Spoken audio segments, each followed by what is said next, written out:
Hey guys, how's it going? My name is Adam. Today I'm going to show you how to create a Snap Pixel. So first of all, go ahead to your App Store, Google Play, double check if your Snapchat needs to be updated. Alright?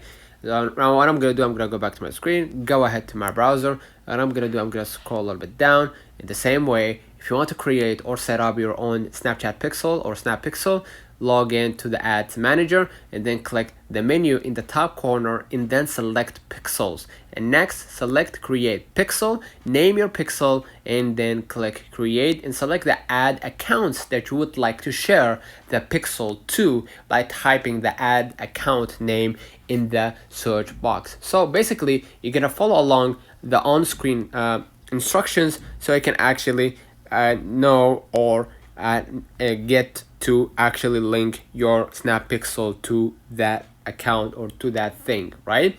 Whatever it might be. So let me know in the comments if this video helped you.